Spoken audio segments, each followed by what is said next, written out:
Nous sommes le 13 mai 2021.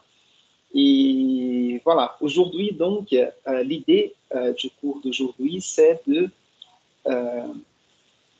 je vérifie ici si tout se passe bien. Je vais mettre ici sur mon portable le chat. Donc, si vous avez des questions, quelque chose, vous pouvez écrire sur le chat ou m'interrompre. C'est pas grave. Et donc, le but du cours d'aujourd'hui, c'est de terminer la discussion sur le nouveau roman et le livre Tropisme de Nathalie Sarraute. Et l'idée aujourd'hui, c'est de terminer la discussion théorique sur le nouveau roman et entrer un peu plus dans la lecture de ce livre différent qui est Tropisme. Et j'ai eu ce petit souci les cours derniers par rapport aux commentaires que je voulais faire sur le Père Goriot, sur les personnages du Père Goriot, ce livre de Balzac.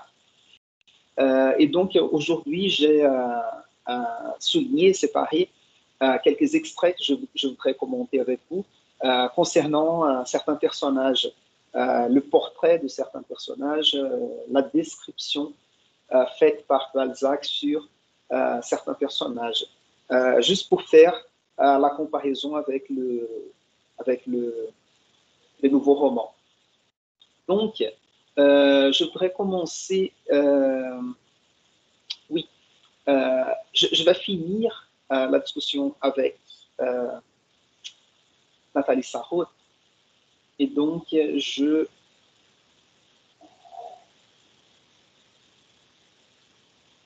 vais partager l'écran ici.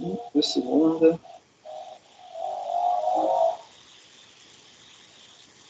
Voilà.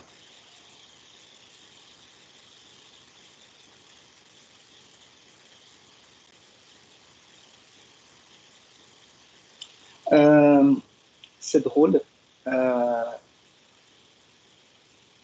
Microsoft Teams a changé un petit peu.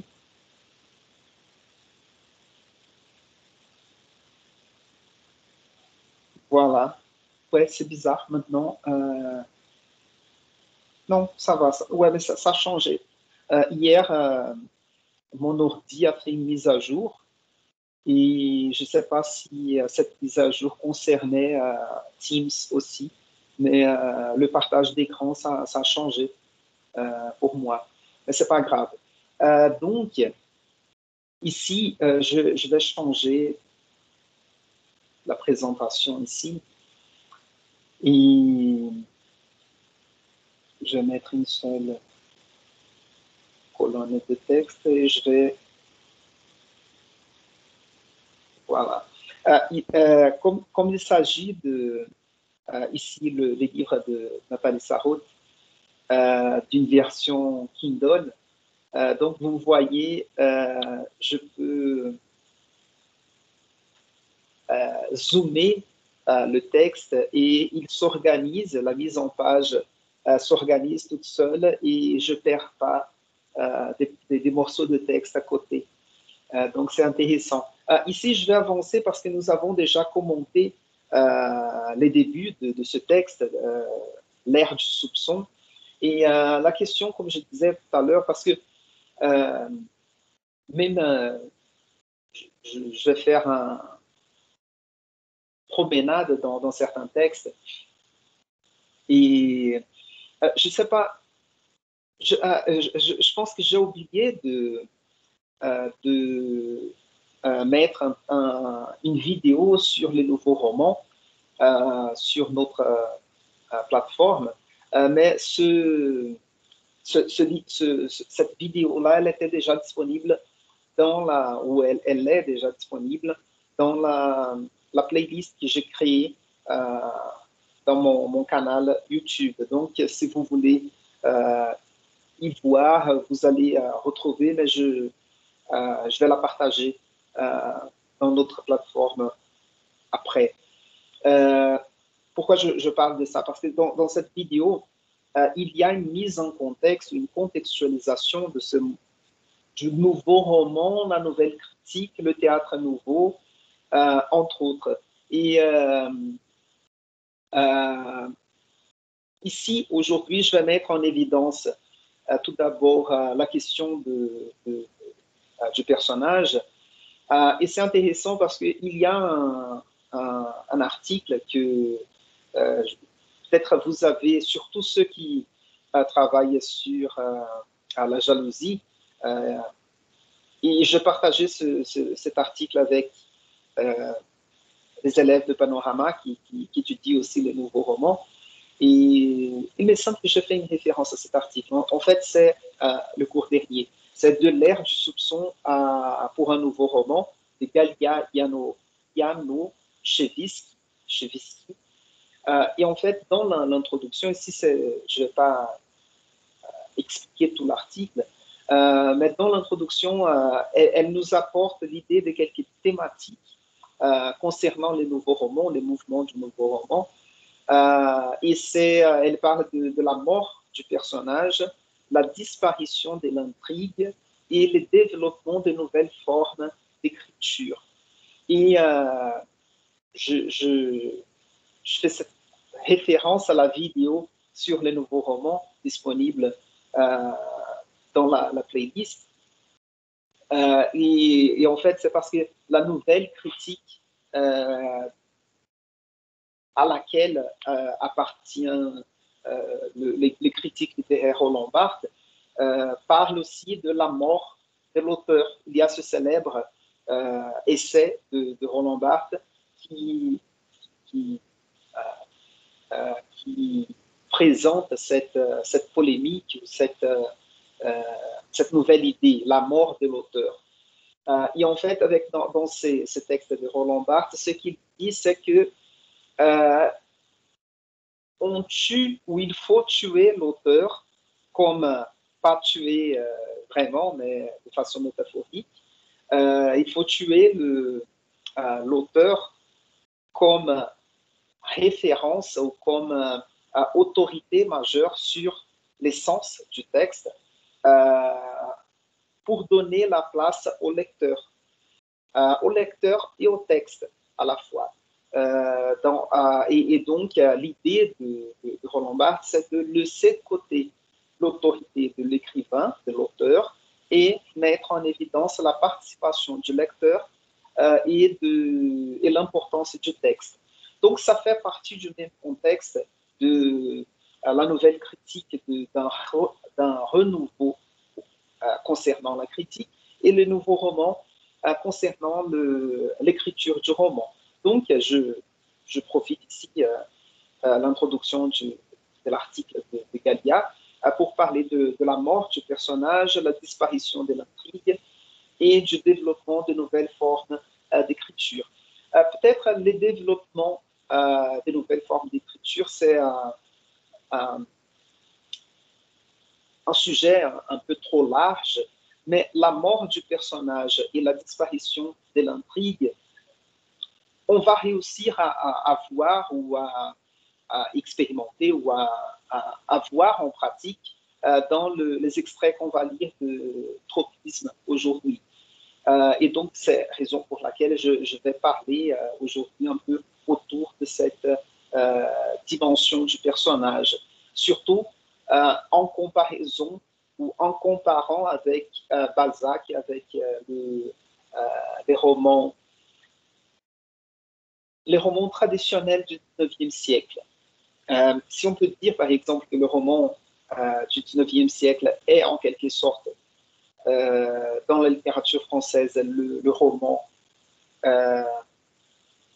moderne,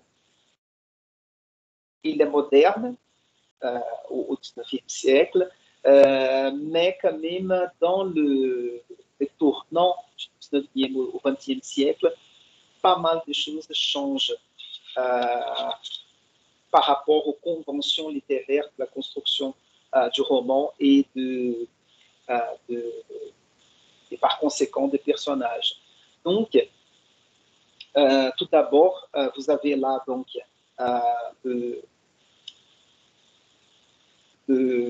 la projection du texte de Nathalie Sarraute, l'ère du soupçon. Je vous ai dit, mardi, l'ère du soupçon, c'est ça donne le titre au recueil d'essais et c'est des titres d'un des essais. Et donc, j'avance ici sur le personnage du roman. Nous avons déjà vu ça le cours dernier. Voilà.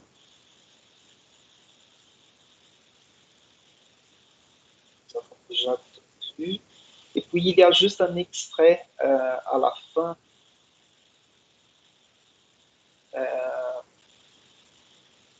que je voudrais commenter avant de passer à la discussion pour un nouveau roman d'Alain Rodriguez.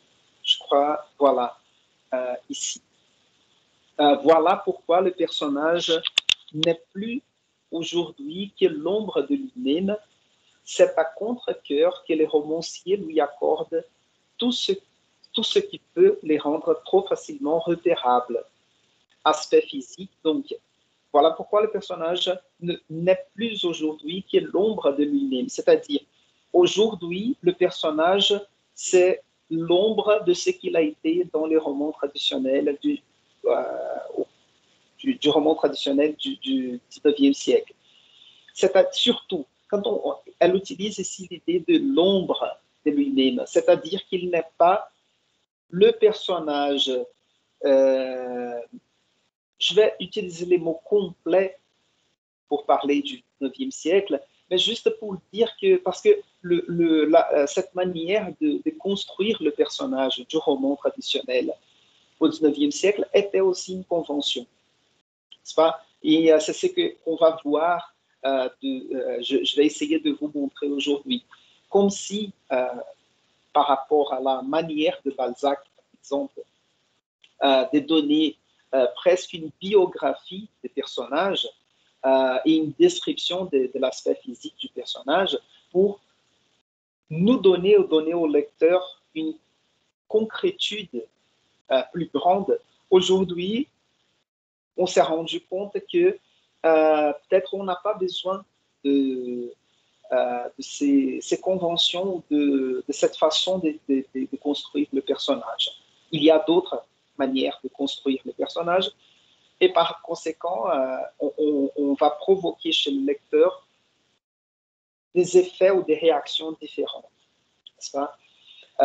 Et donc, nous avons ici, c'est à contre-cœur que les romanciers lui accordent tout ce qui peut les rendre trop facilement repérables. Donc, quels sont les éléments utilisés par les romanciers qui rendent, les aspects qui rendent facilement repérables le personnage au lecteur. Donc, il y a aspect physique. Par exemple, là, c'est une femme grande, blonde, aux yeux verts. L'aspect physique, la description de l'aspect physique. Les gestes, c'était une personne timide, réservée, etc. Les actions, sensations, expliquer plus ou moins quelles étaient les sensations du personnage. Souvenez-vous, je vous ai donné un exemple que j'aime bien de citer en fait dans la chanson Amor, I Love You de Marisa Monte et Arnaldo Antunes, dans laquelle Arnaldo Antunes lit un extrait, se je ne me trompe pas, de Primo Basílio. Tinha suspirado, tinha beijado o papel devotamente, era a primeira vez que escreviam aquelas. J'ai oublié le nom. Mais là, vous avez les sentiments et les sensations du personnage décrits. N'est-ce pas? Et donc, je continue ici. Aspect physique, gestes, actions, sensations, sentiments courants, depuis longtemps étudiés et connus, qui contribuent à lui donner à si bon compte l'apparence de vie et offrent une prise si commode au lecteur. C'est-à-dire, donc, cette description physique, morale, sentimentale du personnage, selon Nathalie Sarraute ici, elle offre une prise commode au lecteur. parce que ici, Nathalie Sarraute fait déjà une critique à la construction traditionnelle du personnage. Et en fait, parce que d'une certaine façon, ce que Alain Robbe-Grillet et Nathalie Sarraute et d'autres partisans du nouveau roman vont mettre en question cette convention traditionnelle de la construction du personnage. Ils vont proposer une nouvelle façon de construire le personnage. Et donc, nous avons ici même les noms dont il lui faut de toute nécessité, l'affubler est pour le romancier un génie. D'accord? Donc, j'avance encore. Je crois qu'il y a encore un extrait à souligner. Voilà. Ici, le soupçon qui est en train de détruire le personnage et tout l'appareil désuet qui assurait sa puissance est une de ces réactions morbides par lesquelles un organisme se défend et trouve un nouvel équilibre. Donc ici, le soupçon, c'est presque une image, un concept qu'elle utilise pour mettre en contexte cette critique au personnage du roman traditionnel. Si vous cherchez soupçon, la traduction, assez souvent on va utiliser la traduction de soupçon. C'est pas douvide, mais comment on dit ça,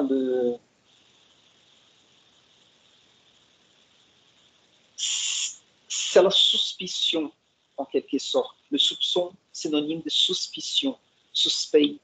Mais en même temps, une autre possibilité, c'est l'ombre. Ombre, l'article est l'apostrophe, ombre, le mot qu'elle a utilisé avant. Donc, on peut penser à cette idée du soupçon comme la suspicion du personnage, mais aussi l'idée apportée au début du texte de le personnage aujourd'hui n'est que l'ombre de lui-même. D'accord? Donc, nous avons ici les soupçons, l'ombre ou la suspicion, suspect, c'est-à-dire, quand j'utilise ici l'idée des suspicions, des suspects par rapport au personnage, c'est plutôt de dire que le personnage traditionnellement construit, il est mis en suspicion, il est mis en doute. C'est-à-dire, elle met en question la validité ou la valeur d'un personnage construit de cette façon, à la façon traditionnelle. Donc, les soupçons qui est en train de détruire le personnage et tout l'appareil désuet. Désuet, c'est ce qui est démodé, en quelque sorte, qui assurait sa puissance, est une de ces réactions morbides par lesquelles donc les soupçons, la suspicion du personnage ou l'ombre du personnage, la destruction du personnage traditionnel est une de ces réactions morbides par lesquelles un organisme se défend et trouve un nouvel équilibre. Donc c'est intéressant de voir cette idée-là de comme si quelque chose n'allait pas très, très bien. Il y a cette espèce de métaphore vitale ou métaphore, pas vitale, pas une métaphore de vie d'organisme vivant, comme si c'était une réaction à une inflammation, à une maladie, quelque chose comme ça. Donc, le personnage tel comme il le conçoit au nouveau roman, c'est une réaction au personnage traditionnel, même si, et c'est intéressant parce qu'elle dit une réaction morbide, parce que d'une certaine façon, cette déconstruction ou cette déconstruction proposée du personnage, ici, c'est comme si elle risquait même la destruction du roman, du personnage, de l'idée du roman, de l'idée du personnage, mais c'était une réaction normale, comme considérant la littérature, le développement de la littérature comme un organisme vivant qui peut avoir une maladie et mourir ou avoir une maladie et guérir après. Et elle continue, je suis ici tout en bas, elle force le romancier à s'acquitter de ce qui est. S'acquitter, c'est de payer ce qu'il doit, n'est-ce pas? D'être quitte avec quelque chose. Donc, il force le romancier à s'acquitter de ce qui est, dit Philippe Toynbee, rappelant l'enseignement de Flaubert, son obligation la plus profonde, découvrir la nouveauté. Pardon. Il force le romancier à s'acquitter de ce qui est, rappelant l'enseignement de Flaubert, son obligation, l'obligation de l'écrivain la plus profonde, découvrir de la nouveauté. Et l'empêche de commettre son crime le plus grave, répéter les découvertes de ses prédécesseurs. Et ça, c'est intéressant parce que cette idée de trouver quelque chose de nouveau concernant le roman,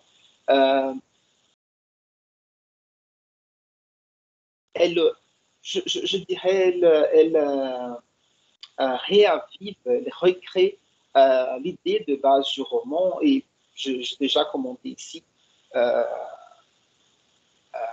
autrefois, l'idée de les genres littéraires, le roman moderne, c'est une explication qu'on fait plus ou moins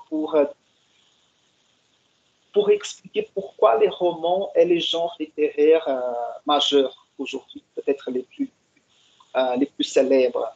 Parce que, au contraire, par exemple, de la poésie et du théâtre, la forme du roman, j'oserais dire qu'elle est mouvante, c'est-à-dire elle est malléable, elle est flexible, souple, raison pour laquelle le roman arrive, ou le roman réussit, à se renouveler plus facilement.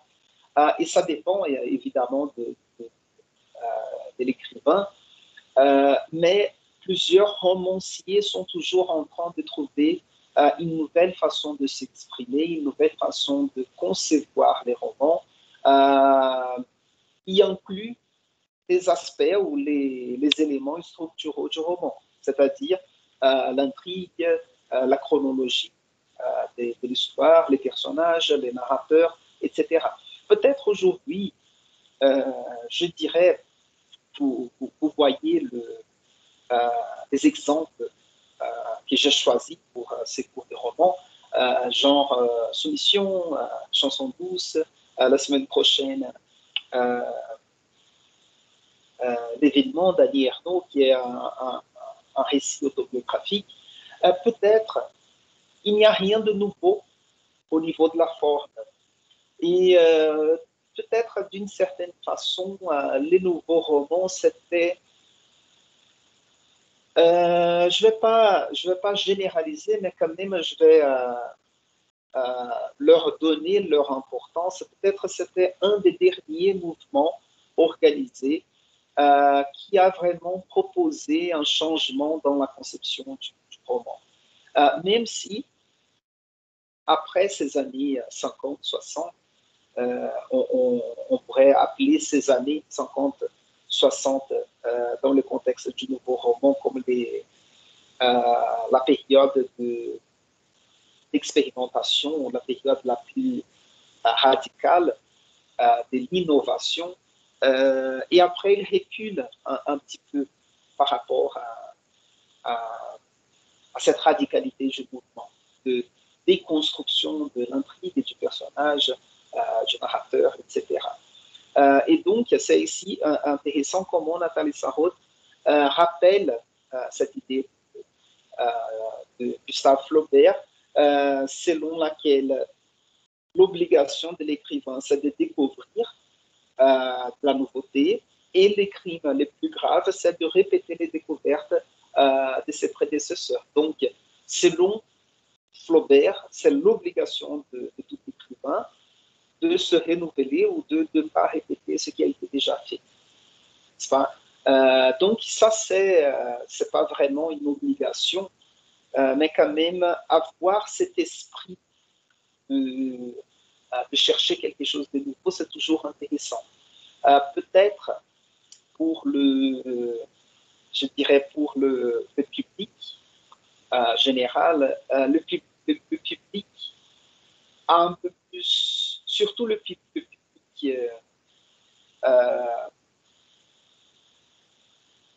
général, conventionnel, conservateur, en quelque sorte, va préférer ne pas perdre ce repère, ces références. C'est-à-dire pour le public général, et le public général, je veux dire tout lecteur qui n'est pas spécialisé, comme mon père ou mère, nos amis qui n'étudient pas la littérature, qui ont la lecture juste comme un moment de détente, de loisir. Normalement, ils vont chercher plutôt des œuvres faciles à lire, en quelque sorte. Et l'académie, la critique spécialisée, s'intéresse plutôt à ces genres d'expérimentation littéraire. D'accord? Donc, cela dit, je termine la discussion que je voulais faire de l'ère du soupçon de Nathalie Sarraute. Par contre, non, oui, je ne vais pas entrer pas encore dans un autre texte de Nathalie Sarraute, et je vais passer au texte d'Alain Rodriguez. Est-ce que vous avez des questions par rapport à ce que je viens de dire, ou c'est bon? Je peux avancer. C'est bon. En fait, moi, j'aimerais poser une question. Ouais, vas-y. Donc, si on va d'une certaine façon détruire les romans comme on connaît avant, et les personnages aussi, ils sont, si je peux dire comme ça, ils sont disparus. Comment je vais faire la différence entre un roman comme celui de Nathalie Sarraute et une autobiographie? En fait, ça c'est facile à répondre.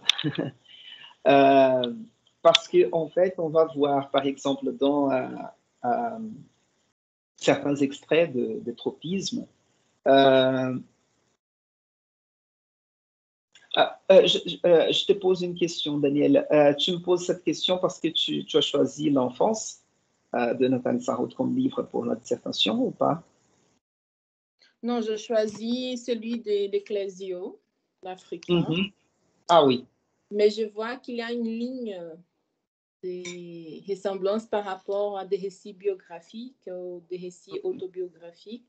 Mais je vois l'Ecclésio qui ne dit pas que c'est une autobiographie. Donc, il utilise la mémoire pour écrire ses romans. Mais donc, c'est la ligne presque invisible entre c'est une mémoire, c'est une autobiographie ou c'est un livre autre. On n'a pas un personnage spécifique, on n'a pas, mais on voit aussi la voix de l'auteur. Donc, oui. C'est ça les nouveaux romans? Non, c'est pas ça les nouveaux romans. En fait, les nouveaux romans, il faut considérer aussi que les nouveaux romans, comme on le dit, ce n'est pas quelque chose d'uniforme non plus.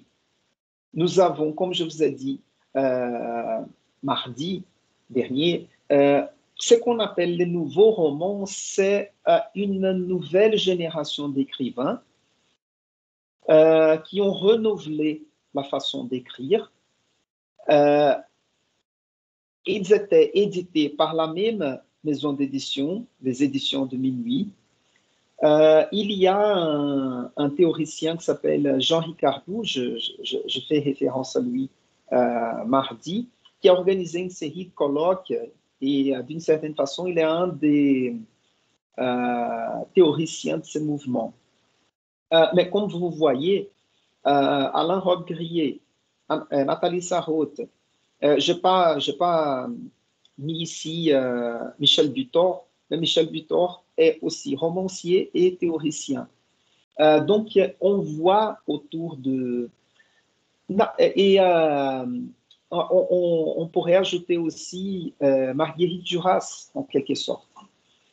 Et Marguerite Duras, elle a ce rapport entre autobiographie, mémoire, les éléments de l'autobiographie, de la mémoire, comme des éléments constitutifs ou des éléments utilisés pour la construction du récit. Donc, ce qu'il faut tenir en compte par rapport au nouveau roman, peut-être c'est plutôt un esprit novateur de recherche de nouvelles formes de penser ces éléments comme le personnage, l'intrigue, les narrateurs, la focalisation du narrateur, la description, etc. Mais par contre, il n'y a pas d'unité entre ces écrivains-là.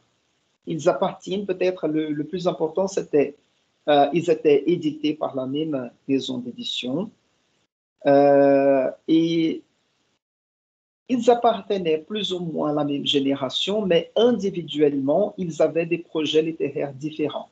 D'accord? Même s'il y a, on peut les mettre ensemble du côté de la novation, de l'innovation littéraire. Par contre, la façon d'innover est différente.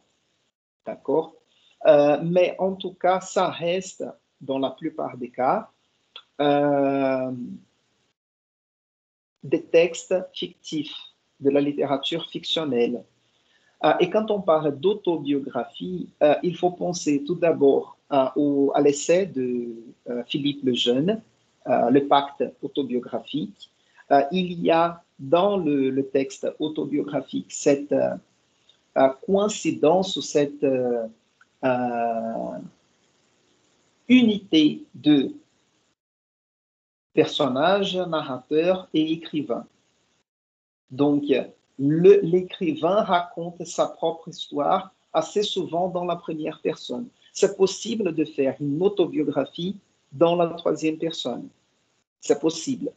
Mais le plus souvent, c'est que le narrateur se raconte dans la première personne. Donc, et l'idée du pacte autobiographique, ce n'est pas l'idée... l'écrivain n'est pas forcément obligé de raconter la vérité, mais d'une certaine façon, on accepte comme dans un pacte que ce qu'il raconte, c'est son histoire. Et il y a un autre élément peut-être pour penser, là je t'apporte un élément de plus pour penser au cas de l'Ecclésio dans ce livre l'Africain, que c'est d'une certaine façon une autobiographie telle comme la pense Philippe Lejeune. C'est un récit qui essaye qui se raconte, d'un écrivain qui se raconte, mais il y a pas une tendance, mais une tentative de construction d'une conception de sa vie. Je ne sais pas si je me suis fait clair ou je me suis fait entendre, comprendre. L'idée, c'est que quand un écrivain écrit une autobiographie, il fait d'une certaine façon un bilan de sa vie. Il essaye de donner un sens complet à sa vie. Et dans ce cas de l'Africain, et en plus, ça c'est quelque chose à vérifier dans les livres l'Africain, parce que assez souvent, un écrivain va essayer de montrer comment sa tâche, comment son exercice est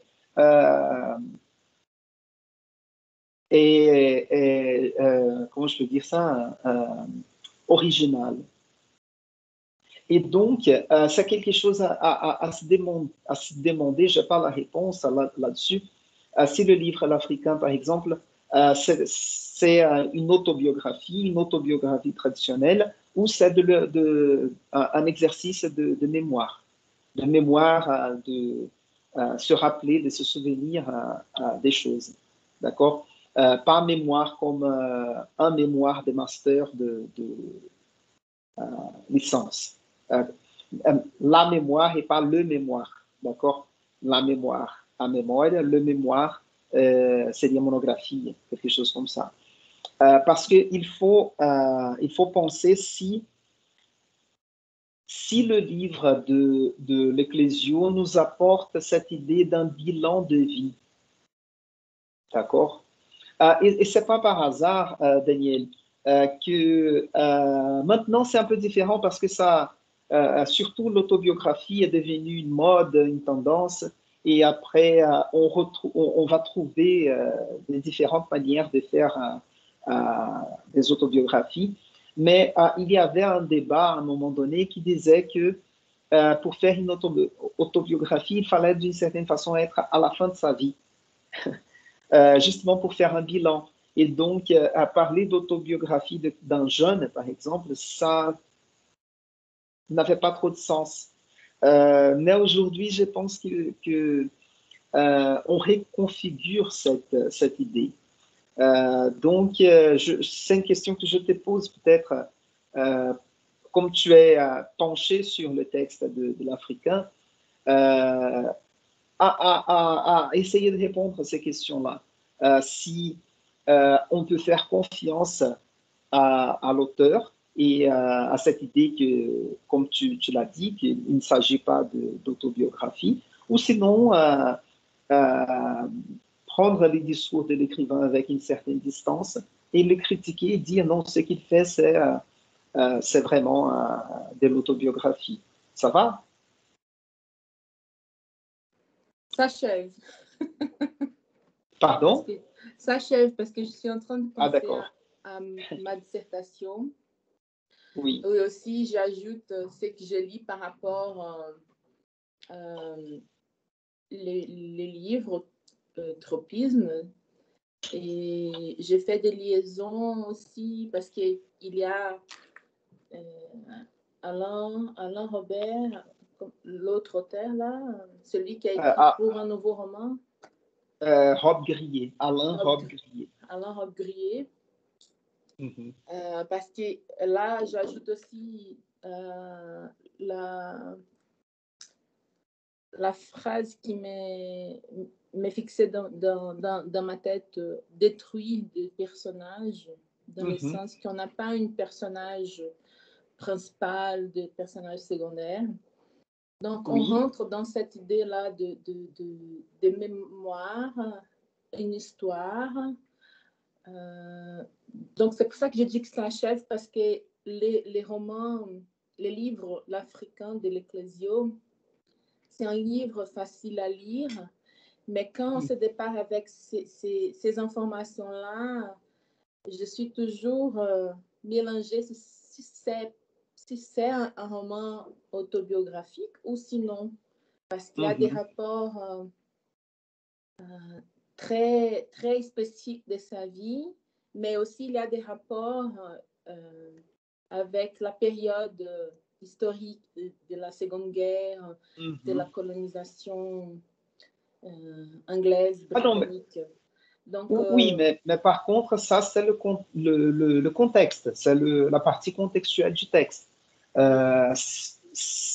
Les références à la colonisation, par exemple, ça n'invalide pas la possibilité d'être une autobiographie. D'accord? Et c'est important parce que dans un cas d'autobiographie, il faut penser, et pas seulement d'une autobiographie, mais prenons les cas de soumission. Soumission, ce n'est pas une autobiographie. Nous avons un narrateur en première personne, et peut-être c'est un problème de récit en première personne, parce que nous avons toujours le point de vue de celui qui raconte l'histoire. Donc, la possibilité de création des personnages, ça reste limité à la conscience du personnage narrateur. D'accord? Et donc, c'est le cas de l'Ecclésio, peut-être. D'accord? De penser à cette possibilité. Comme il se raconte en première personne, mais nous avons un récit fictionnel de soumission, narrateur en première personne, et c'est pareil, nous avons la limite de... parce que, vous voyez, c'est une question de discours, presque linguistique. Quand on raconte quelque chose en première personne, il y a toujours la limite de la perception de cette personne qui raconte, de cette entité, le narrateur qui raconte. Ce narrateur peut être fictionnel ou autobiographique. D'accord? Parce que, par exemple, si je vais raconter genre,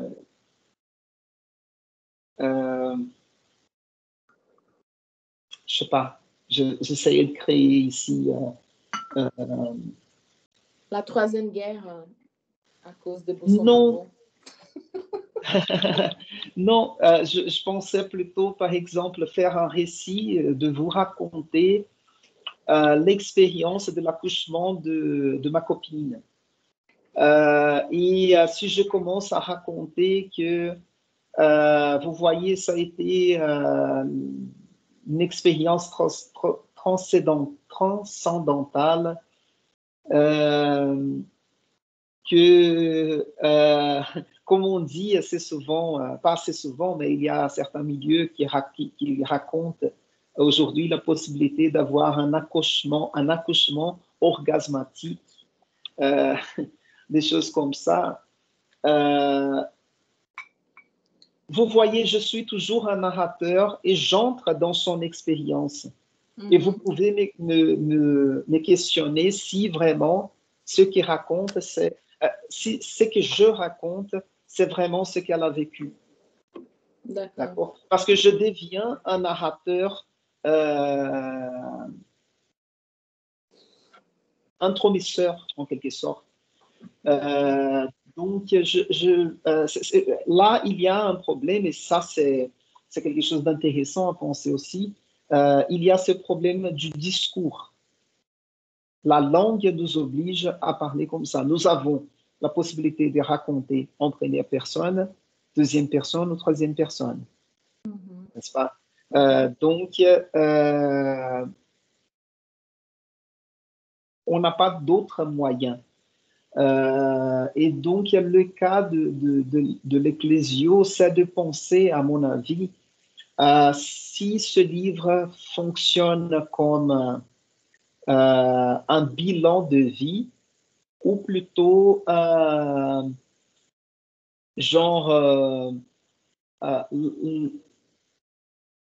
la tentative de comprendre une partie de sa vie, ou le rapport avec son père, sa mère, un moment de sa vie, quelque chose comme ça, et pas une idée globale de sa vie, tu vois? Oui. Ouais. Et en plus, il y a un côté ethnographique de l'écriture de l'Ecclésio dans ses livres, qui est intéressant à penser aussi. D'accord? OK. Donc, je vais partager l'écran ici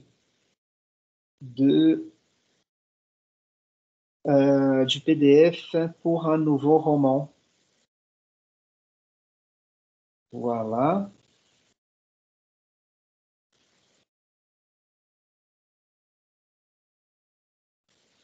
Voyons.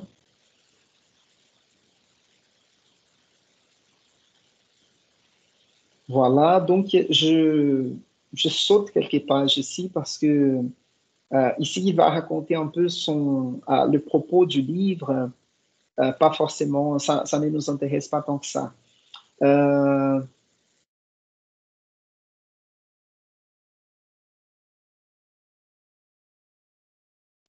Oui, ici, parce qu'en fait, ce premier essai du livre pour un nouveau roman, il y a ce premier essai, À quoi servent les théories?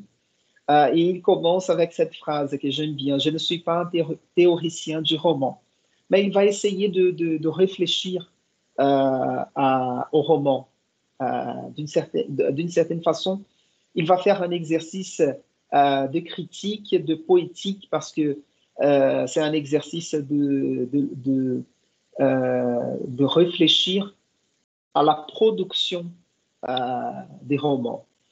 Et puis, il dira ici, quant aux intentions que l'on me prêtait, elles étaient en effet délirantes. Chasser l'homme du monde, imposer ma propre écriture aux autres romanciers, détruire toute ordonnance dans la composition des livres. Donc ici, c'est la critique qu'on a faite à lui par rapport à ses essais autour de ce livre pour un nouveau roman.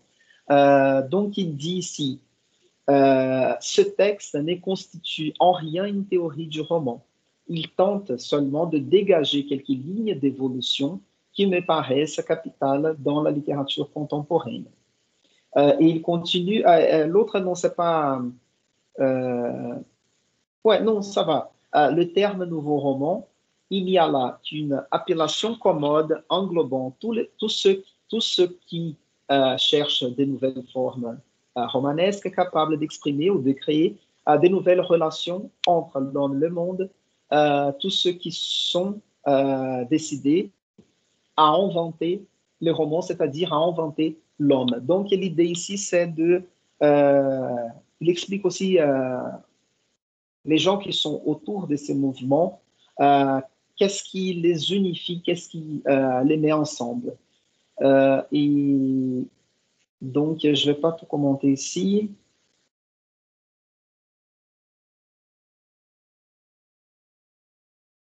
Et non, voilà. Donc, c'est encore le besoin de renouveler la façon d'écrire. Et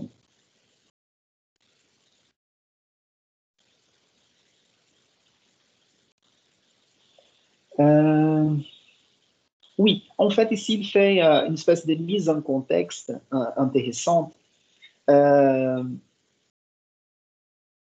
Et d'une certaine façon, plus ou moins, comme je vous ai dit, et l'article dont je vous ai parlé tout à l'heure de Gallia, elle dit qu'il y a une différence de style entre la façon d'écrire les essais de Nathalie Sarraute et Alain Robbe-Grillet, L'ère du soupçon et pour un nouveau roman, mais les idées, la base des idées de Robbe-Grillet sont retirées du livre de Nathalie Sarraute.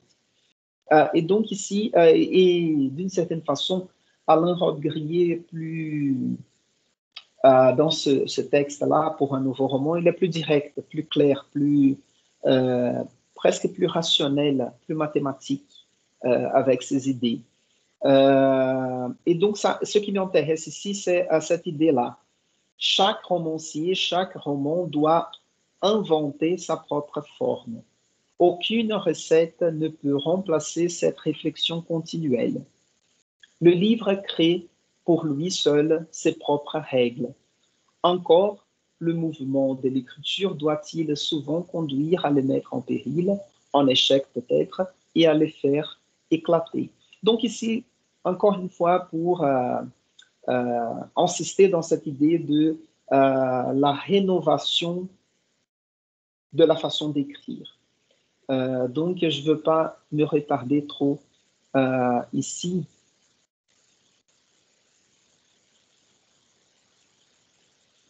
Voyons ici.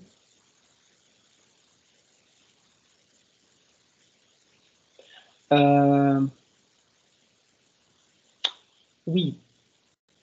Ici, il y a quelque chose d'intéressant à commenter parce qu'il va dire ici, quant à dire où va le roman, personne, évidemment, ne peut le faire avec certitude. Il est d'ailleurs probable que différentes voies continueront d'exister pour lui parallèlement. Donc, c'est-à-dire, on ne sait pas quelle forme le roman va prendre dans l'avenir. Par contre, il y aura de différentes possibilités existant en même temps, parallèlement. Raison pour laquelle aujourd'hui nous avons Paulo Coelho, nous avons l'Ecclésio, n'est-ce pas? Nous avons Annie Ernaux et nous avons, je ne sais pas, voyons, Leila Slimani, qu'on a étudié ici, qui est la forme d'un roman assez traditionnel, n'est-ce pas? Et donc, il continue. Pourtant, il semble que l'une d'entre elles se dessine déjà avec plus de netteté que les autres. De Flaubert à Kafka, une filiation s'impose à l'esprit qui appelle un devenir. Cette passion de décrire que tous deux les animent, c'est bien elle que l'on retrouve dans le nouveau roman d'aujourd'hui. Donc, la filiation qu'il dit ici par rapport venant de Flaubert et Kafka, c'est cette passion de décrire, raison pour laquelle on fait assez souvent la comparaison, je vous ai déjà dit ça mardi, la comparaison du réalisme du 19e siècle avec les nouveaux romans. Parce que on peut dire que ces deux mouvements, le réalisme et les nouveaux romans, ont une tendance à la description. D'accord? Et on continue. Ici, au-delà du naturalisme de l'un et de l'onirisme métaphysique de l'autre, se dessine ici, il parle de Kafka et de Flaubert et de Kafka, se dessinent les premiers éléments d'une écriture réaliste d'un genre inconnu qui est en train maintenant de voir les jours. C'est ce nouveau réalisme dont le présent recueil tente de préciser quelques contours. Donc, il met les nouveaux romans comme une espèce de filiation d'une possibilité de réalisme. Et je vais faire un saut ici, et je vais sauter à la fin du livre, parce qu'il y a un extrait intéressant dans le dernier essai du livre, qui est celui-ci. Ce dernier essai s'appelle « Du réalisme à la réalité ».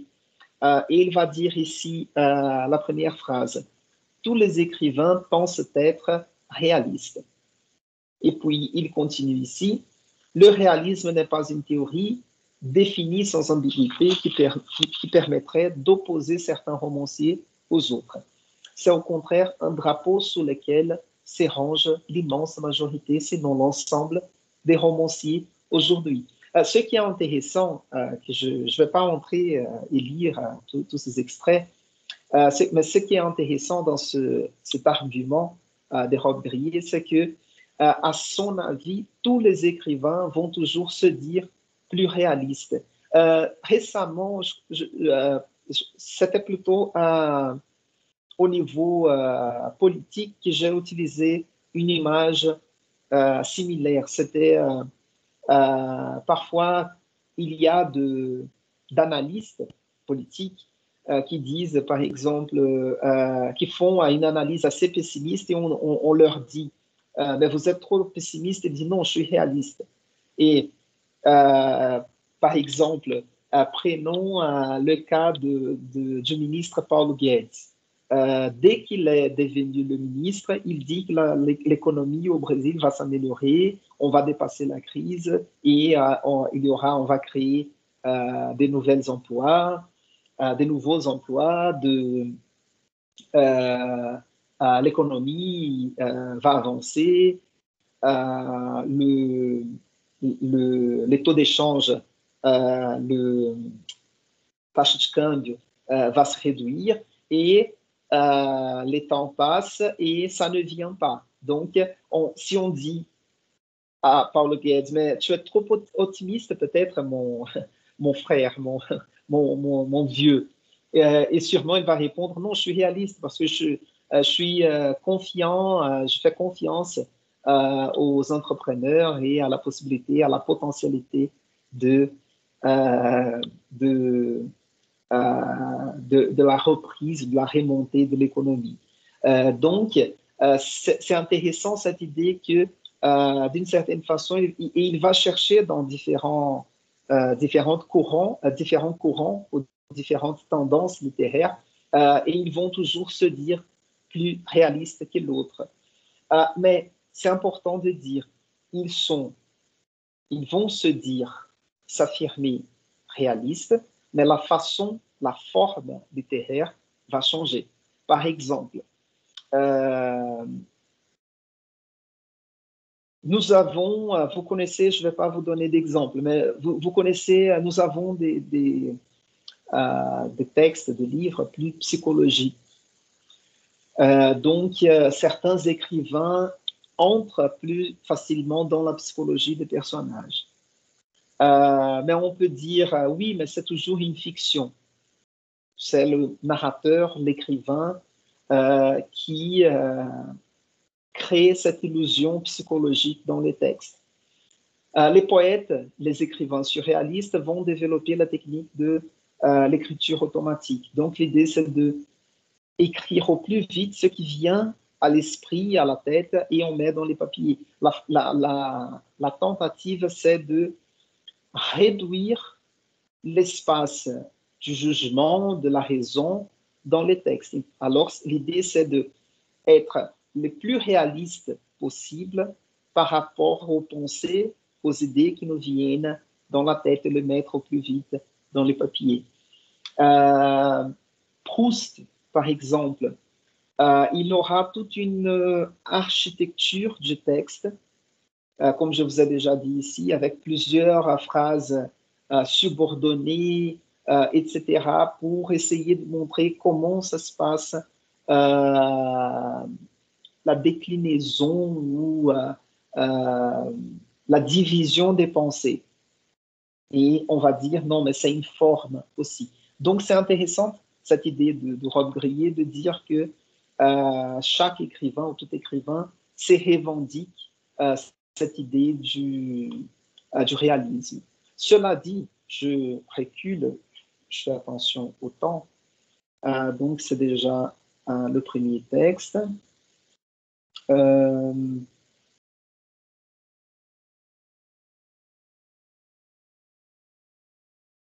Oui, ici, il va critiquer la psychologie traditionnelle des romans. Ça va.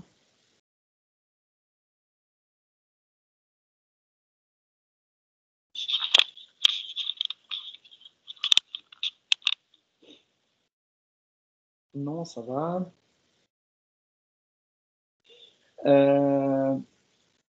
Non, ça va aussi. Ah oui, ici c'est intéressant.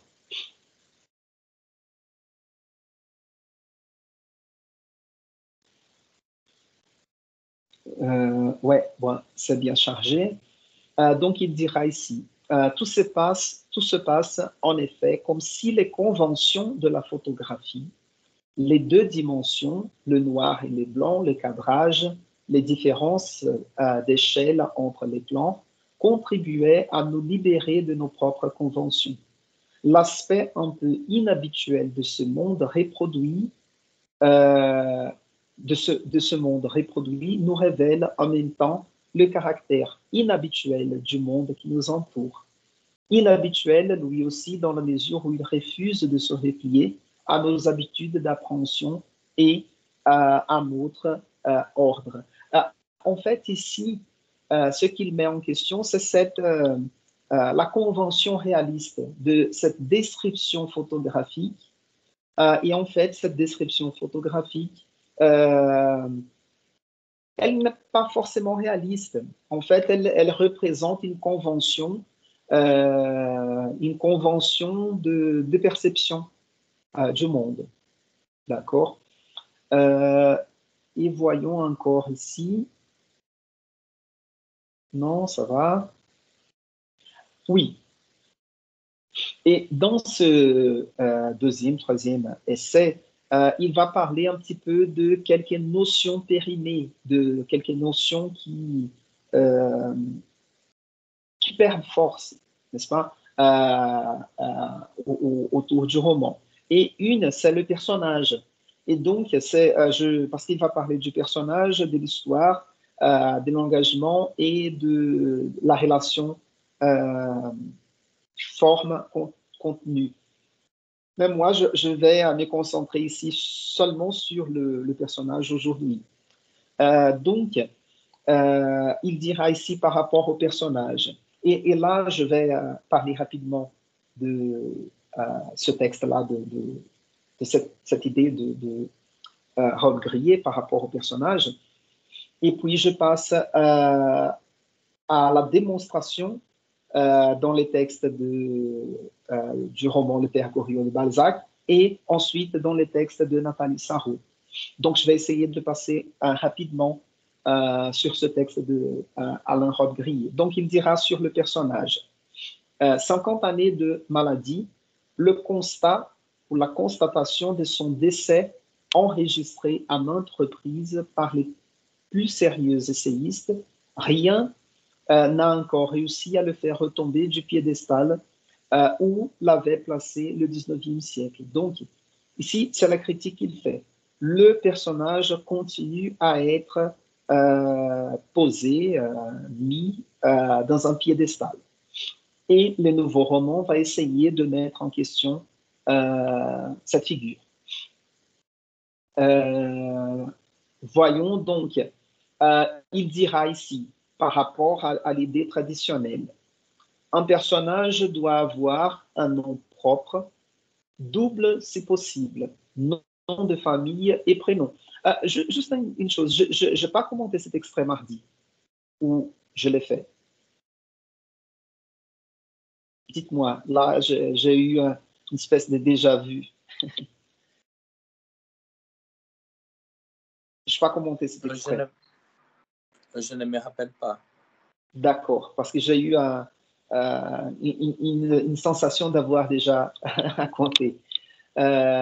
Donc, je lis ici, un personnage doit avoir un nom propre, double si possible, nom de famille et prénom.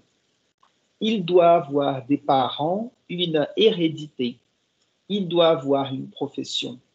S'il a des biens, cela n'en vaudra que mieux.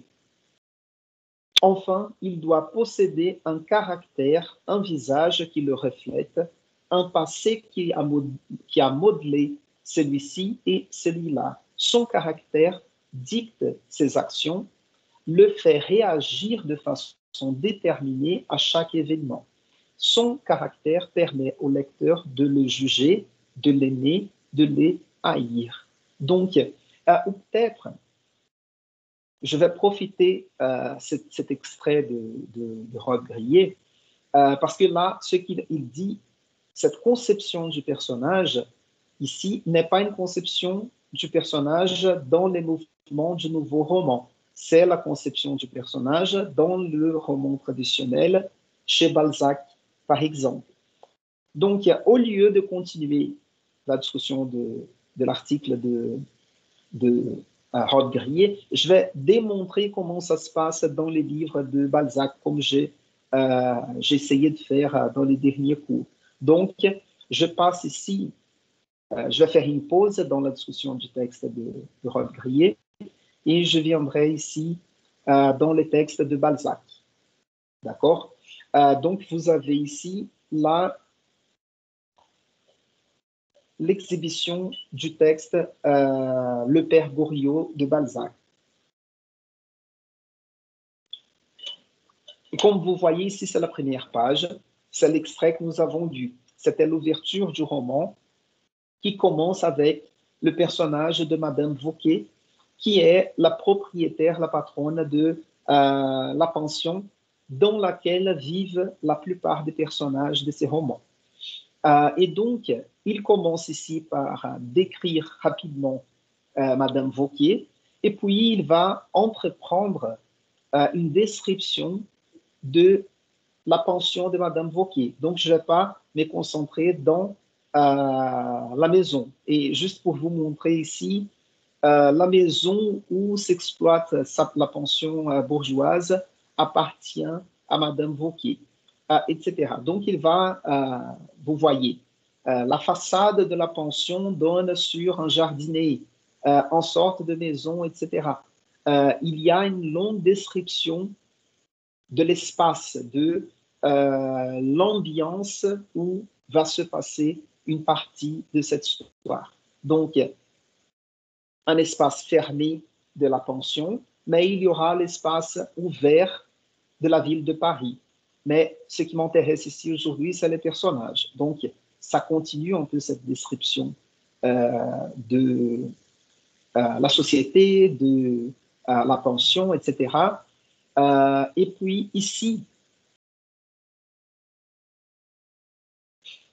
c'est la première occurrence. Vous allez voir déjà, voilà. C'est la première occurrence ou la première référence à Eugène de Rastignac. C'est le personnage principal de ces romans.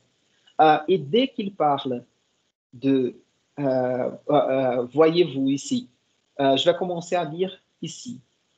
En ce moment, l'une de ces deux chambres appartenait à un jeune homme venu des environs d'Angoulême, à Paris, pour y faire son droit, c'est-à-dire étudier le droit, et dont la nombreuse famille se soumettait aux plus dures privations afin de lui envoyer 1200 francs par an.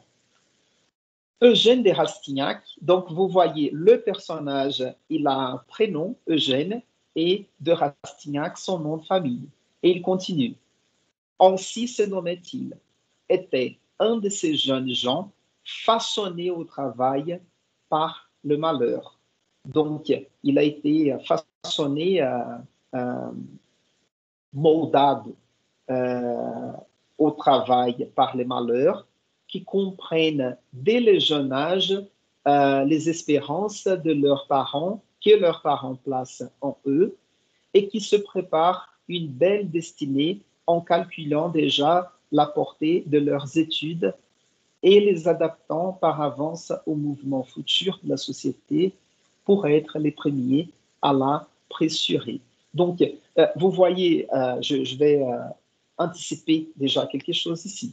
Donc, nous avons la présentation, la première présentation d'Eugène de Rastignac. On sait qu'il était un jeune qui a été façonné au travail par les malheurs, c'est-à-dire, il vient, et comme il y a la description ici, sa famille se soumet à des dures privations pour lui envoyer 12 francs par an. Donc, Rastignac, c'est un de ces genres, un de ces personnages qui part à Paris faire ses études, qui est maintenu par sa famille, et normalement, sa famille n'a pas beaucoup d'argent. Il se prive de plusieurs choses pour pouvoir financer les études d'un seul membre de la famille, et le membre de la famille. Dans ce cas, c'est Eugène de Rastignac.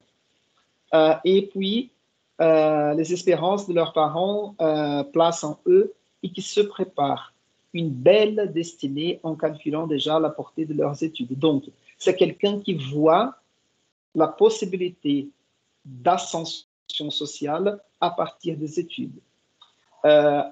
Et les adaptant par avance au mouvement futur de la société pour être les premiers à la pressurer.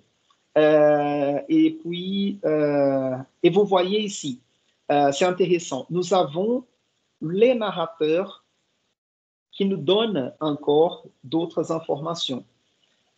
Sans ces observations curieuses et l'adresse avec laquelle il sut se produire dans les salons de Paris, ce récit, c'est-à-dire le livre qui est en train d'être écrit, n'eût pas été coloré des tons vrais qu'il devra sans doute à son esprit sagace et à son désir de pénétrer les mystères d'une situation épouvantable, aussi soigneusement cachée par, etc. Donc, vous voyez que nous avons un narrateur traditionnel qui s'entremet, qui entre dans l'histoire pour nous donner certaines informations. Donc, ces narrateurs traditionnels de Balzac au XIXe siècle, c'était un narrateur qui veut être sûr qu'on comprenne l'histoire. Il veut être sûr qu'on comprendra l'histoire et il s'avance un peu plus sur les personnages, c'est-à-dire il nous donne des informations anticipées, il entre dans certains aspects du personnage comme quelqu'un qui connaît le personnage dès l'intérieur. D'accord? Et je continue parce qu'il y a une deuxième partie ici, encore sur Eugène de Rastignac. Voilà, vous voyez déjà. Donc, le narrateur dira ici, Eugène de Rastignac avait un visage tout méridional, le teint blanc, des cheveux noirs, des yeux bleus. Donc, vous voyez la description physique d'Eugène de Rastignac. Donc, on sait plus ou moins comment c'est le visage, la forme du visage de Rastignac. Le teint blanc, à tez branca, la couleur de la peau, des cheveux noirs, des yeux bleus. Sa tournure, c'est-à-dire posture, ses manières, sa pose habituelle dénotait le fils d'une famille noble, où l'éducation première n'avait comporté que des traditions de bon goût. Et donc, vous voyez que Eugène de Rastignac vient de fait ou effectivement d'une famille qui n'a pas beaucoup d'argent, qui fait l'effort de le financer à Paris pour faire ses études, mais l'allure, l'apparence de Rastignac, c'est de quelqu'un qui vient d'une famille noble. Ses manières, ses tournures, sa pose. On continue ici. S'il était ménager de ses habits, ses vêtements, si les jours ordinaires, il achevait d'user les vêtements des l'an passé, néanmoins, il pouvait sortir quelquefois, mis comme l'est, sortir quelquefois, mis comme l'est un jeune homme élégant. Ordinairement, il portait une vieille redingote, un mauvais gilet, la méchante cravate noire flétrie, mal nouée de l'étudiant, un pantalon à l'avenant et des bottes ressemelées. Des bottes ressemelées, c'est intéressant quando a gente coloca o solado de novo no calçado. Semelle, a sola do sapato, ressemelé, que foi, né, recolocada a sola do sapato. C'est intéressant comme image parce que c'est plus ou moins aujourd'hui au Brésil, dès que la semelle d'une chaussure, d'une basket est usée, on achète de nouvelles chaussures, de nouvelles baskets, n'est-ce pas? Et à cette époque, non, on utilisait toujours, on réutilisait toujours, on faisait ressemeler. Et c'est quelque chose que moi, je suis pas très vieux, mais j'ai vécu quand même avant. Aujourd'hui, il y a un mouvement de... Je me souviens de mon père passer chez les cordonniers sapateurs pour refaire le semelle de ces chaussures.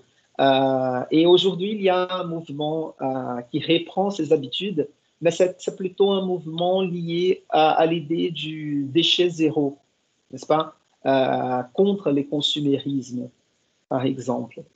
Voilà, donc c'est intéressant. Donc, ici, j'ai pris les deux premières références à Eugène de Rastignac, juste pour vous montrer comment Balzac présente ces personnages, comment il nous donne un portrait physique et moral du personnage.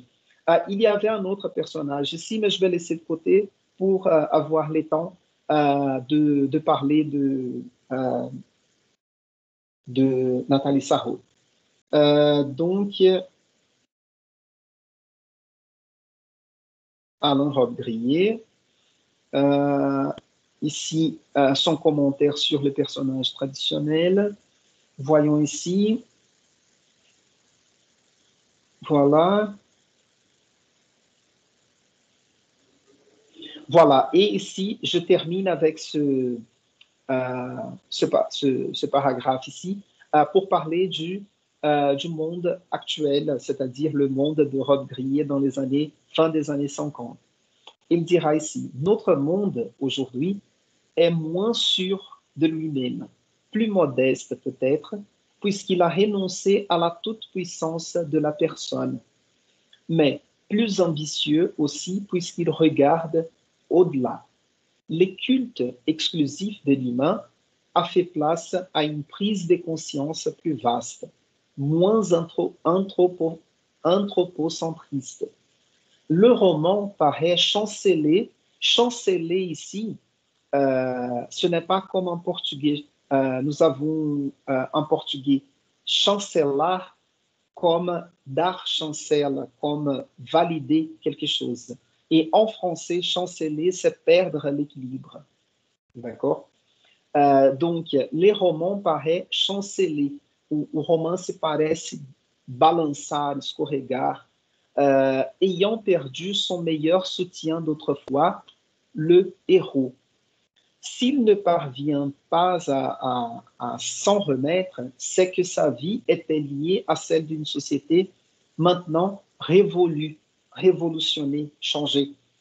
S'il y parvient, au contraire, une nouvelle voie s'ouvre pour lui avec sa promesse de nouvelles découvertes.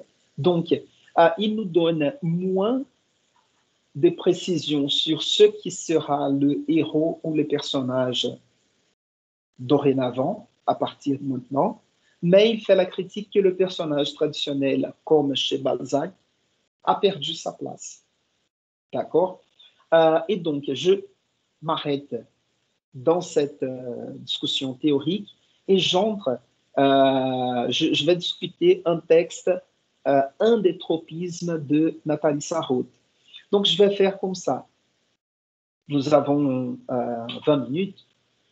Je vais faire la lecture de cet extrait, de ce texte-là avec vous. Voilà, vous le voyez maintenant. Il est à la page 14 du livre Tropisme. Donc, ce sont 2 pages de texte. Je vais les lire et commenter, et puis je vais commenter un peu ce petit récit. Et pour terminer le cours, je vais définir plus ou moins ce que Nathalie Sarraute appelle un tropisme. Parce que cette idée va revenir dans son œuvre encore plus tard. Donc, voyons le texte ici. Voilà. Donc, gardez dans votre... il me semble que le texte n'est pas encore chargé.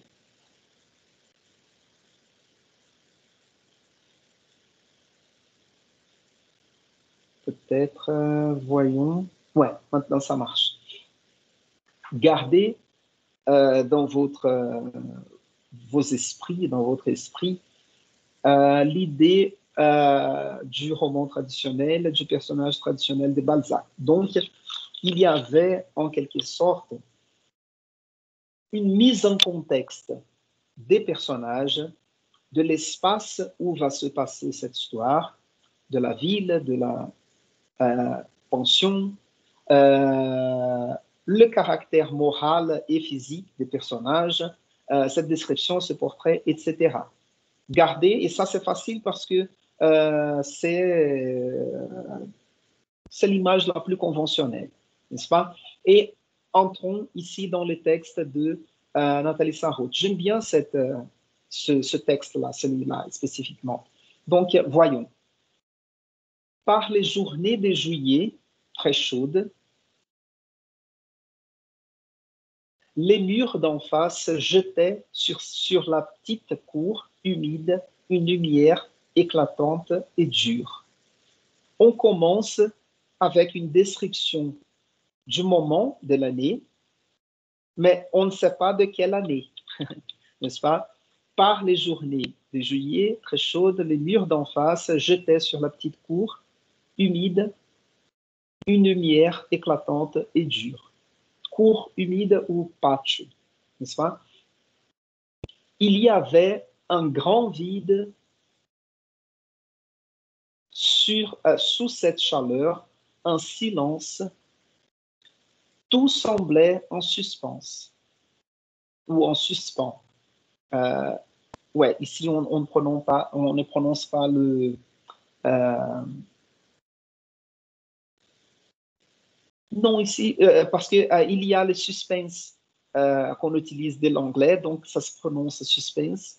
Et je vais pas maintenant, je vais pas perdre le temps à regarder si ce suspense là ça se prononce ou ça se prononce pas. Mais sachez que il y a, quand on dit suspense, genre suspense, appréhension, etc., ça se prononce parce que ça vient de l'anglais. Et il y a une autre possibilité de racine française. Donc, laissons de côté ces mots-là. Je n'ai pas vérifié ça avant. Mais voyons. Il y avait un grand vide sous cette chaleur, un silence, tout semblait en suspense. On entendait seulement agressif, strident, le grincement d'une chaise traînée sur les carreaux, le claquement d'une porte. C'était dans cette chaleur, dans ce silence, un froid soudain, un déchirement. Donc, vous voyez qu'il n'y a rien de précis. Il n'y a pas une description photographique de ce qui se passe. Faites attention parce que vous voyez, parce que j'ai un peu peur par rapport au temps, donc je ne vais pas dialoguer avec vous. Je vais être un peu plus démonstratif ici. Je m'excuse pour faire comme ça. Je préfère vous écouter et vous guider dans la découverte du texte. Mais voyez-vous ici, on avait tout d'abord une description de la période de l'année et de la chaleur. Maintenant, nous avons l'introduction presque d'une scène. Il y avait un grand vide sous cette chaleur, un silence, tout semblait en suspense. On entendait, par contre, seulement agressif et strident les grincements d'une chaise tournée sur les carreaux, le claquement de la porte. Donc, on écoute les grincements d'une chaise, c'est-à-dire comme ici. On écoute les grincements de la chaise traînée sur les carreaux, d'un ladrille ou serrane, quelque chose comme ça, et le claquement d'une porte. C'était dans cette chaleur, dans ce silence, un froid soudain, un déchirement. Le déchirement, c'est comme déchirer un papier et comment je peux traduire? Pas traduire, mais vous donner une idée plus précise de déchirement. Souffrance morale quelque chose comme ça, une souffrance. Donc, les grincements de la chaise, les craquements de la porte, la chaleur et soudain un froid et un déchirement. Et elle restait sans bouger sur le bord de son lit, occupant le plus petit espace possible, tendu, comme attendant que quelque chose éclate, s'abatte sur elle dans ce silence menaçant. Vous voyez ici, oui, une angoisse. Le texte, Daniel, est angoissant, n'est-ce pas? Parce qu'il y a un suspense, on ne sait pas ce qui va se passer, et ce qu'elle nous donne, c'est plus qu'une description photographique, c'est une description de la sensation de cette scène, de ce moment. Et d'une certaine façon, cette sensation première, c'est l'idée de tropisme, selon Nathalie Sarraute. Donc, vous voyez, il y a c'est presque une scène de film, n'est-ce pas? On écoute, on voit une partie, c'est un close, un zoom sur quelque chose. Et elle restait. Vous voyez que le personnage ici n'a pas de nom, n'a pas de nom de famille, de prénom, rien, c'est elle. Et vous voyez, quand nous avons un personnage qui n'a pas de biographie, qui n'a pas d'aspect physique, on laisse de côté ces éléments pour se concentrer sur la sensation décrite ici. Et la sensation, c'est... et nous avons cette image externe du personnage. Elle restait sans bouger sur le bord de son lit, occupant le plus petit espace possible, tendu, comme attendant que quelque chose éclate, s'abatte sur elle, dans ce silence menaçant. On continue. Quelquefois, le cri aigu des cigales dans la prairie pétrifiée sous le soleil et comme morte provoque une sensation de froid, de solitude, d'abandon dans un univers hostile où quelque chose d'angoissant se prépare. Donc, vous voyez, Daniel, tu parles de l'angoisse, c'est angoissant. Et vous voyez qu'ici, c'est un narrateur qui le dit. Quelquefois les cris aigus des cigales dans la prairie pétrifiée sous le soleil et comme morte provoquent une sensation de froid, de solitude. Vous voyez, elle est plus dans la suggestion des sensations que dans la description de ce qui se passe. Et cette sensation de froid, de solitude, d'abandon dans un univers hostile où quelque chose d'angoissant se prépare. Étendu sur l'herbe, sous le soleil torride, on reste sans bouger, on épie, on attend. C'est étrange parce que on ici, c'est imprécis, on ne sait pas très bien si c'est nous en tant que lecteurs avec les narrateurs ou si c'est indéfini comme en portugais on dirait fica-se, s'espie, s'espère, n'est-ce pas? Comme si c'était quelque chose de plutôt abstrait, ou si c'est le narrateur qui nous invite à attendre ce qui va se passer ici. Étendu dans l'herbe sous le soleil torride. Et voyons. Voilà, encore ici, encore une fois. Elle attendait dans le silence, pénétrant jusqu'à elle le long des vieux papiers à raies bleues du couloir, le long des peintures sales, le petit bruit que faisait la clé dans la serrure de la porte d'entrée. Elle entendait se fermer la porte du bureau. Encore ici,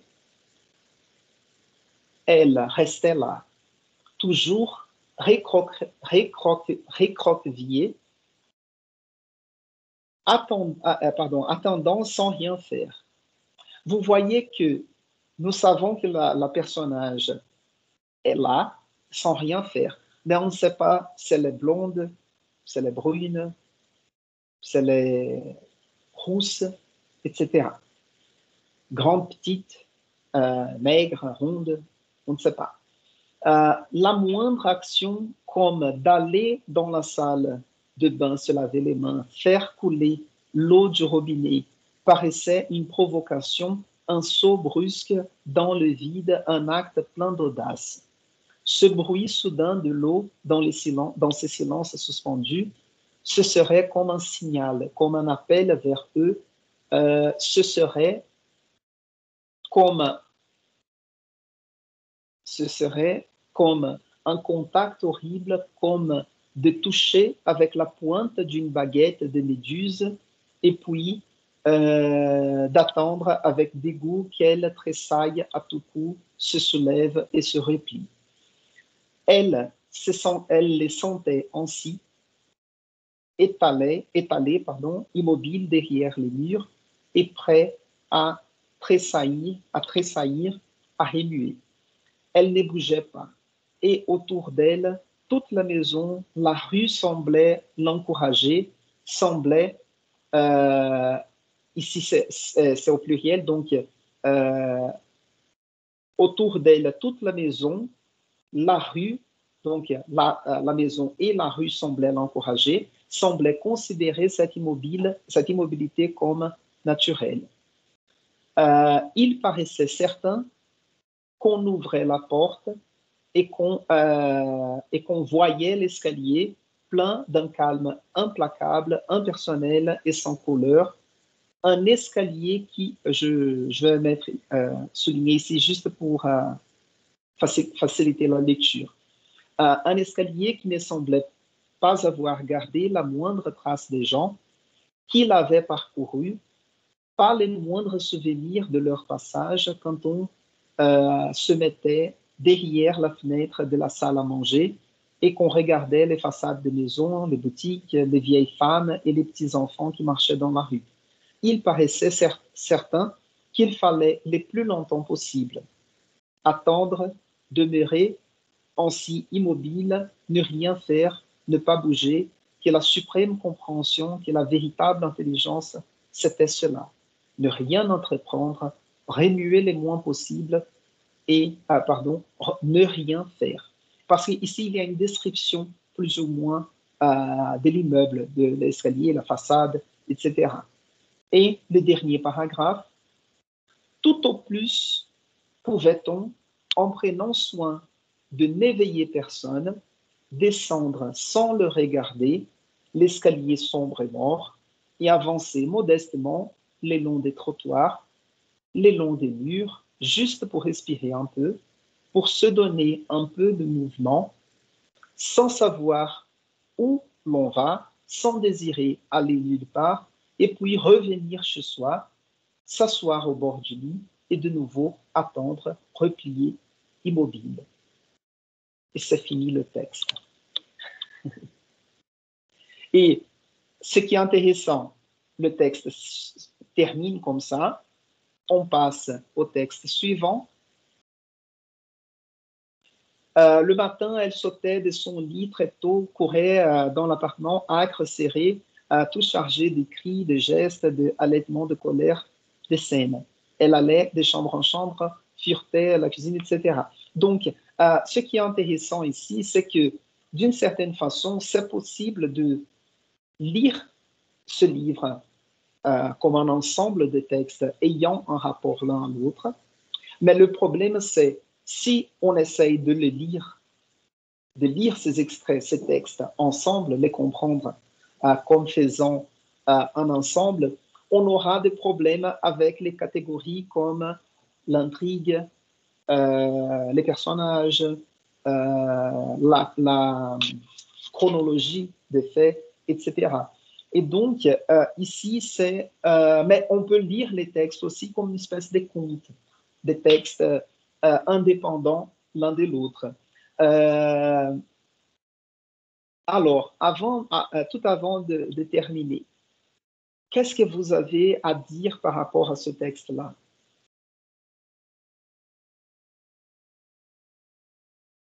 Je voudrais vous écouter.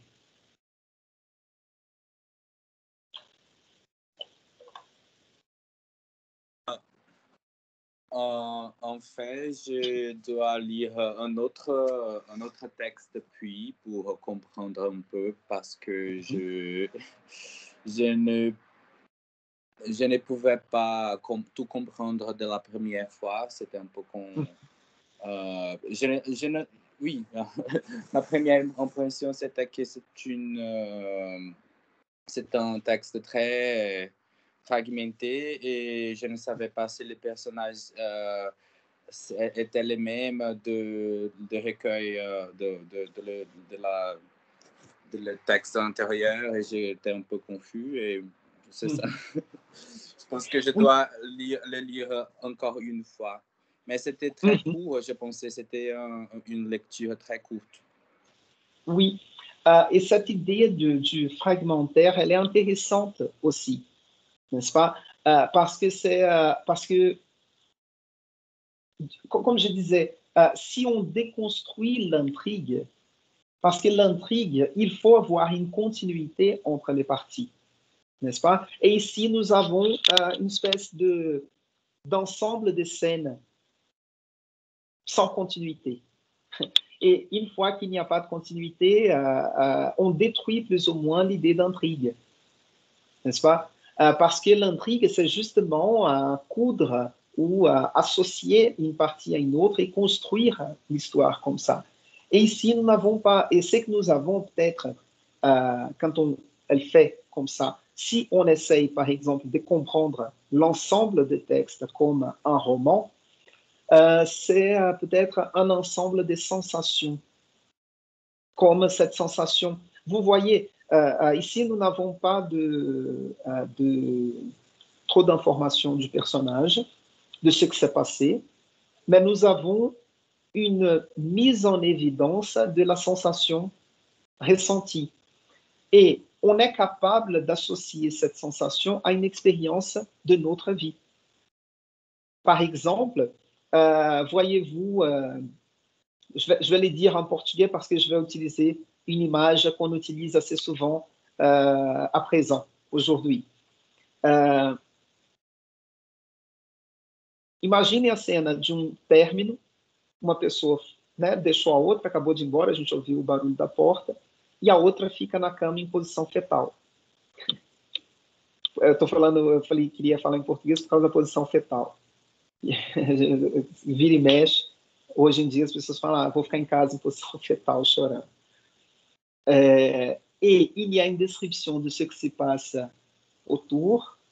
C'était juillet, il faisait chaud. On écoute le bruit de la chaise, etc. Il y a un bruit de la porte. Il semble que quelqu'un s'en va, quelque chose comme ça, et l'autre reste. Et ça termine le texte de manière assez immobile, en quelque sorte, comme si la personne pouvait sortir pour respirer un peu, mais elle allait revenir et reprendre la même sensation. Et ce qui est intéressant, c'est que ça reste angoissant. Le texte, il se termine de manière tendue. La tension ne se défait pas parce qu'il n'y a pas de résolution. Vous voyez? Et donc, c'est ça que je voudrais mettre en évidence dans cette expérience de lecture, comme le personnage qui n'est pas développé au sens psychologique du terme, même dans le sens physique, nous n'avons pas d'informations de ce personnage, on sait tout simplement que c'est elle. Le personnage n'a pas de nom, n'a pas de passé, on ne raconte pas ce qui s'est passé avant, il n'a pas de perspective dans l'avenir. Et vous voyez, Eugène de Rastignac, le personnage de Balzac, c'était quelqu'un qui, par rapport à qui le narrateur annonçait une présence dans le futur dans la haute société de Paris.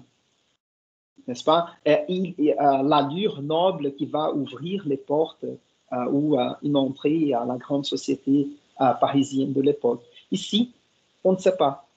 C'est un personnage, c'est elle. Il y a ce petit moment découpé, une sensation ressentie, et c'est tout. Et en plus, là, vraiment pour terminer, il n'y a pas de résolution à cette tension créée ici. L'angoisse, elle reste là. D'accord?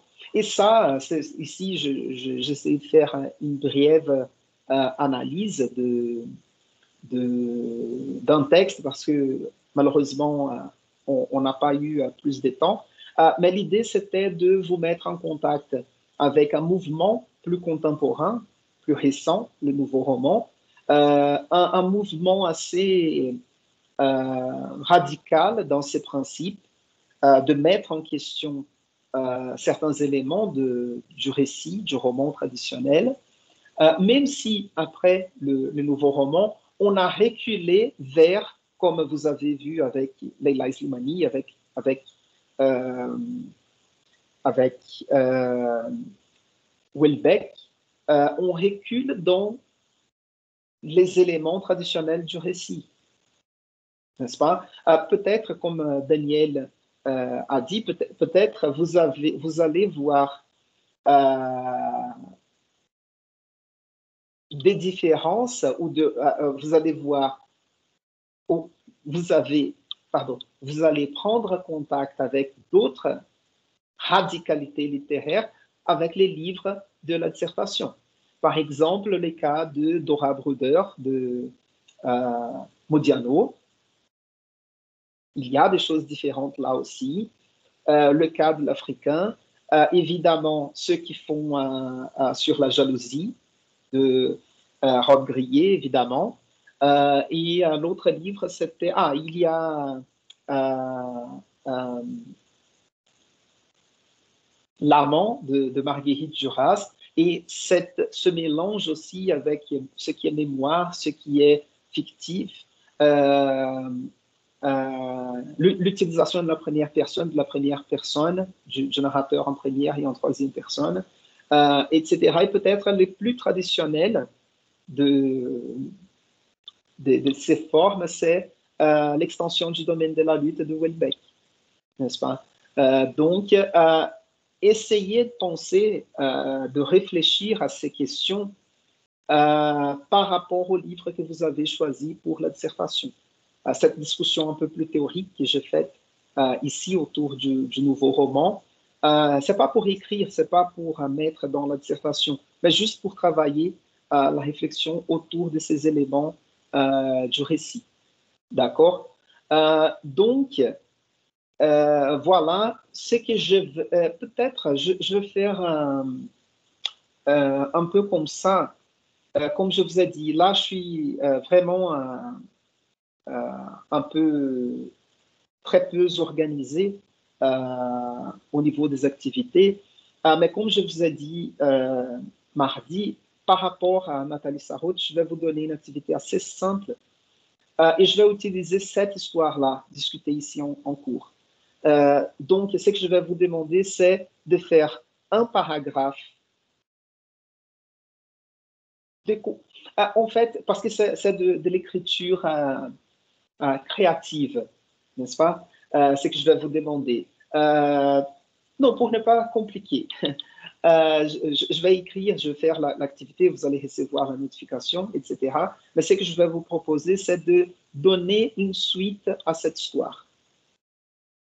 Qu'est-ce qui s'est passé après cette sensation, ce moment-là? D'accord? Et évidemment, quelque chose de très court. D'accord? Je ne sais pas, 5 lignes, entre 5 et 10 lignes, quelque chose comme ça, juste pour donner une suite à cette histoire. D'accord? Donc, est-ce que vous avez des questions ou c'est bon? C'est bon.